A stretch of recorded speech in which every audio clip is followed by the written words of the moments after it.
Magandang araw mga kaibigan. Bigyan natin ng reaksyon, opinion itong post ni Professor Malu Tikia.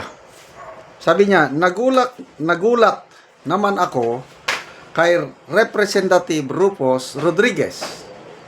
Husay ng laying the predicate, tapos bumoto with substance sa impeachment 3 and 4. Yes, ang boto. Ayan nga, may isa kong subscriber, sabi niya, General, si Rufus Rodriguez, bumoto ba siya ng yes? Kasi nung last Monday, todo depensa siya kay BP Sara. Sabi ko, pakitang gilas lang si Rufus. Yes, ang boto niya. So, isa lang ang matapang na kongresista na tumayo para sa katotohanan, si Congressman Bong Sontay lang. Yung 54, lahat yes. Gusto kong malaman sana yung 54 na bumoto. Kailang doon sa website, wala doon yung list of members ng Committee on Justice. So, ang mga matandaanan ko na lang, ayan, Garin. Kasama ba si Garin? Luistro, mga sumali sa discussion, Luistro, Dilima, Sontay, of course, Sontay, no man yun. Dilima, Rodriguez, Lodansuan, I think, Congressman Abante. So, bakit hindi makita yung listahan ng list of members ng Committee on Justice? Kasi ang daming nagtatanong, sino-sino ba yun? Ayaw nilang ipaalam sino-sino yung members ng Committee on Justice. Bakit ba? Natatakot pa kayo sa resback ng taong bayan? No, itong post ni Professor Tikia na nagulat siya kay Rufus Rodriguez. Anong reaksyon? 10,000 ang nag-react, 7,400 ang tumatawa, 2,500 ang nag-like. Yun ang tinatawanan. Most likely si Rufus Rodriguez. Okay, basa tayo sa mga comments. MJ Chico. Ito, retired colonel ito sa army. Part of the plan? Question mark. Kunyarian lang na kontra kuno, pero nasa malita na din pala? Question mark lang. Elson Ogario, that means he is also hypo. Nagpakitang gilas lang, pa-impress, para dagdag malita siguro? Siguro. Ramil Creed, make or break. It's a crucial situation for BP. I'm sure that BP could make it and be the president before 28 election. At least ngayon alam na talaga natin kung sino ang totoo at kung sino ang hindi. Okay, ito ang aking opinion lang. May umiigting na lakaran dyan sa Kongreso para matuloy ang impeachment ni BP Sara.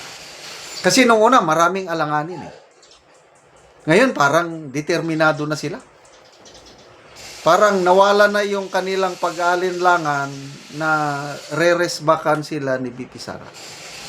Kasi kung ang botohan sana, kung 55 members, sabihin nating 30 ang yes, ang 25 nag-no. Yun, talagang marami nang nag-iisip. Ngayon, yung 54 yes votes, ano na yan? May naluto na yan. Kaya, pag-akyat sa plenary, I hope I am wrong. Makakakuha sila ng 1/3 at sobra pa.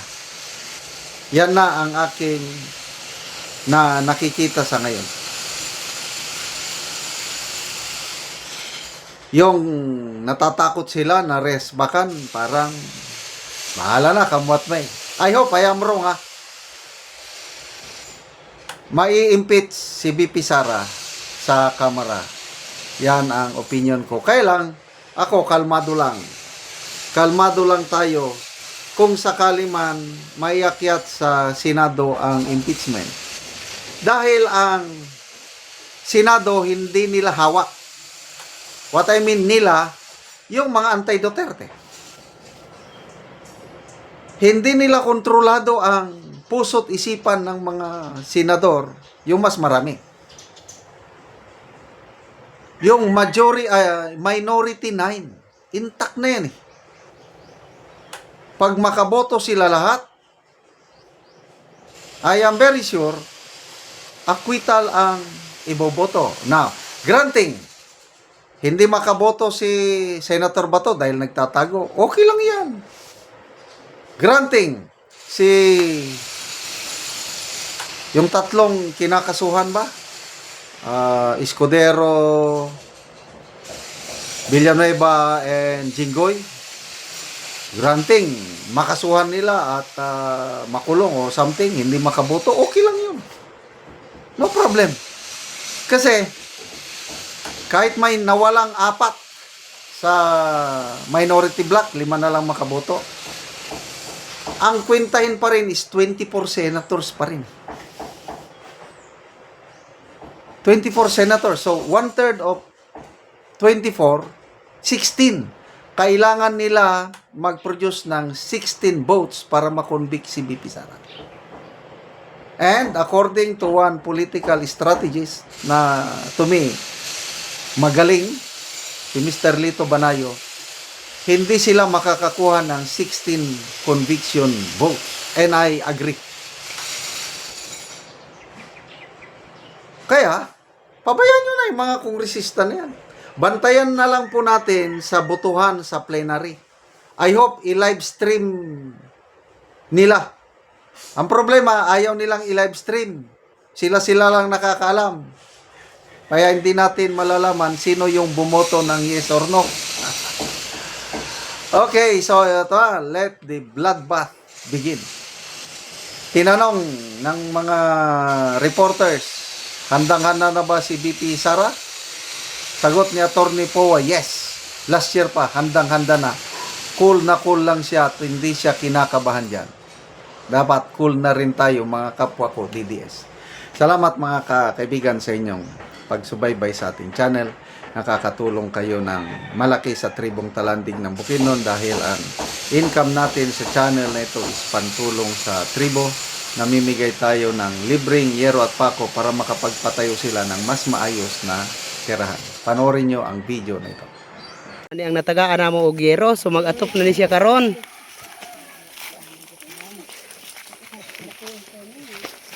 So muna ni ang iyang gipatindog nga balay.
O karon naman nagyud sa pag-atop ang among gihatag nga yero.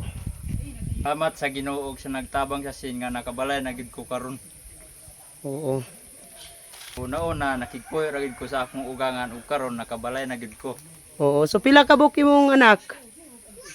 Isa pa ang mga anak. Isa pa. Oh. Oo, so salamat kaayo.